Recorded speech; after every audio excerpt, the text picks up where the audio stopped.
Hello everyone, my name is Nicole and I'm the Parent Support Worker for the Niagara Catholic District School Board EarlyON Child and Family Centers.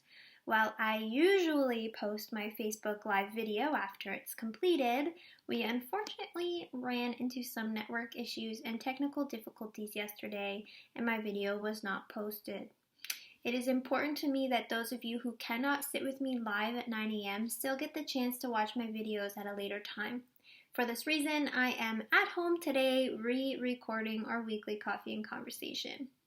As a reminder, all parents, grandparents, guardians, and caregivers are welcome, and our program topics will always revolve around ensuring that you feel well, confident, and present in your parenting or caregiving role. For those of you who watched with me live yesterday, this content is the same that I presented then. For those of you watching this now, welcome. Let's get started. I'd like to start off with my personal disclaimer for any new listeners. I have a master's degree in child and youth studies and a bachelor's degree in both child and youth studies and psychology. I come to this position with a lot of textbook experience, but I am not a parent myself.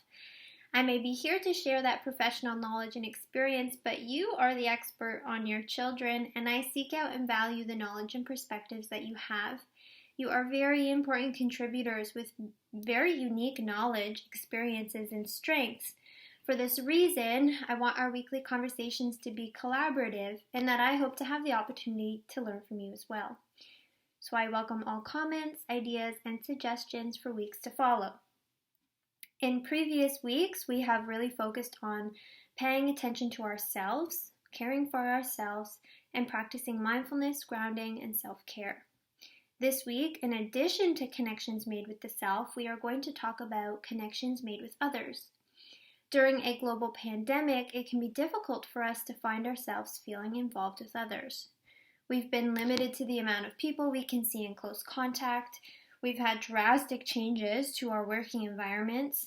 And with the winter months coming up, it's going to be much harder to see those people who we love that happen to be outside of our bubble. So today we are going to talk about the importance of self-acceptance to achieve this sense of belonging. We will talk about the importance of belonging for our minis, and then I will offer various venues for how you and your mini might regain that feeling of belonging.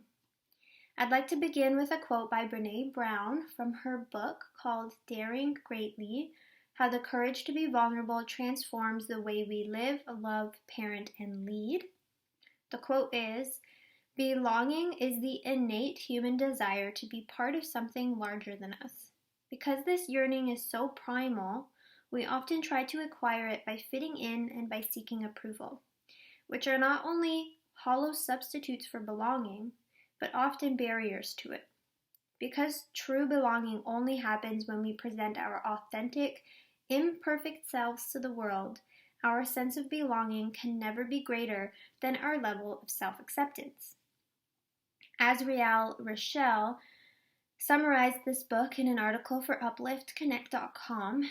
She reminded us, through summary of Brown's work, that we can often forget to create this relationship with ourselves as we try so hard to fit in with others.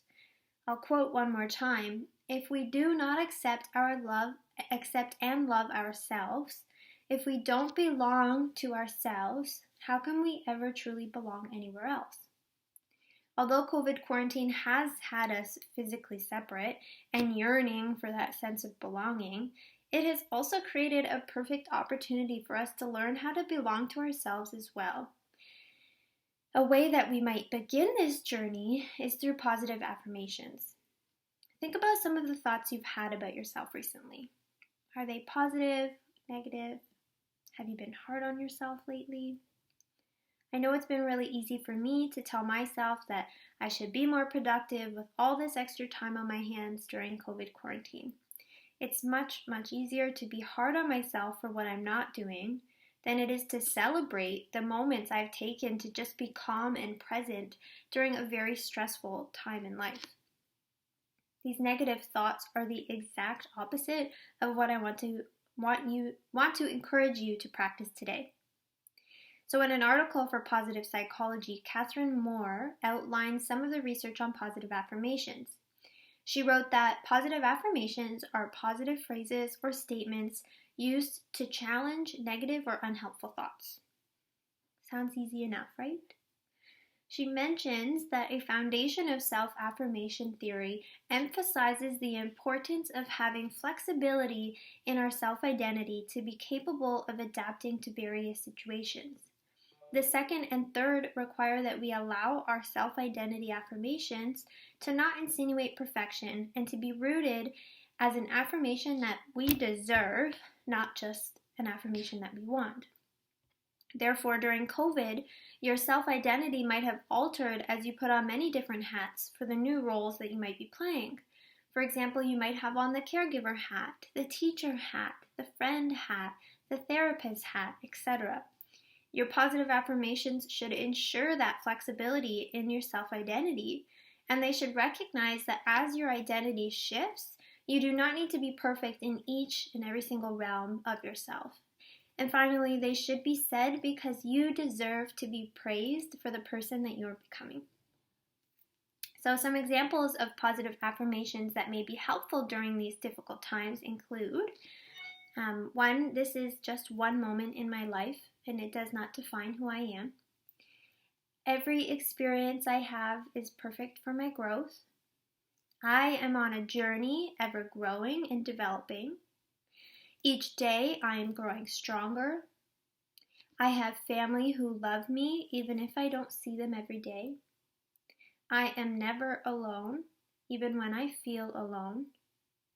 I appreciate my life and things to be grateful for. I let go of what I can't change and do my best with what I can. And finally, this is hard and I can do hard things.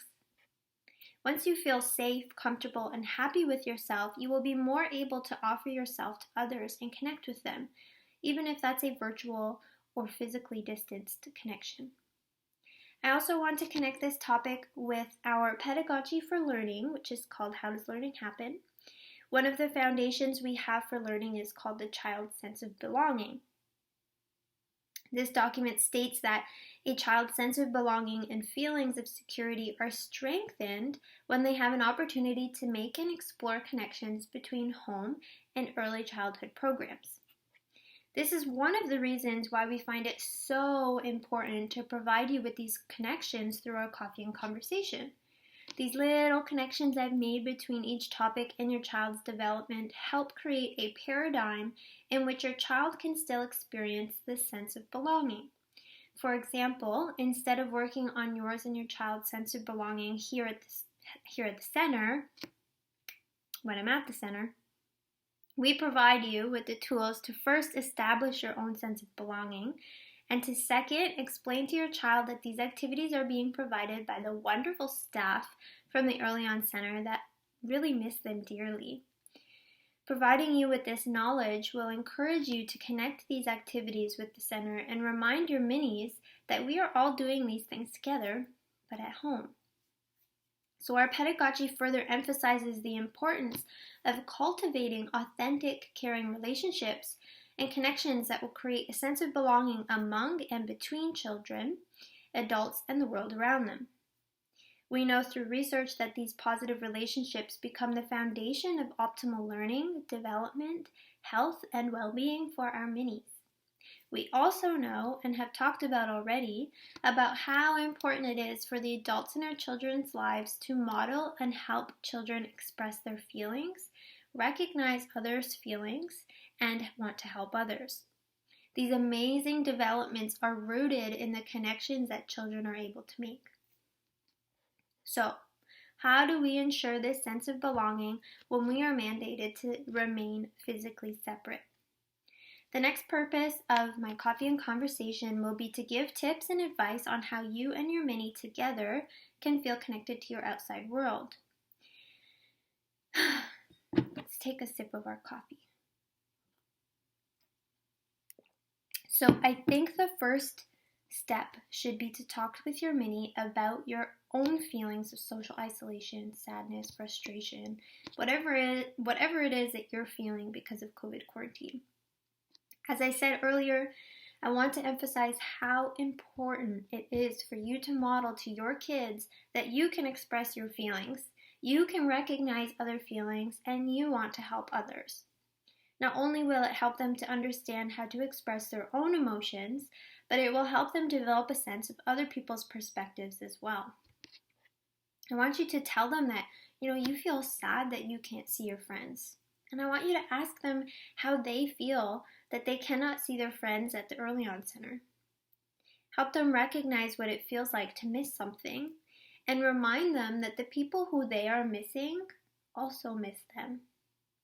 And then perhaps share with them a positive affirmation. For example, I am living through tough times, but I am tougher. Then, together, you can find a way to connect with the outside world in a safe and appropriate way. So my team and I had a wonderful idea for how we could create an activity to not only connect with each other, but to also connect with our community. This is something that I'm going to share with you now, but it is something that you may have seen on our Facebook group yesterday. So next week we have two very important dates. We have Remembrance Day on November 11th, and we have World Kindness Day on November 13th. So for this reason, we want to create an art display at the EarlyON Center to remember those who fought for us and to remind everyone that it's important to be kind to one another. So we would like to invite you to take part in this art display by creating poppy rocks.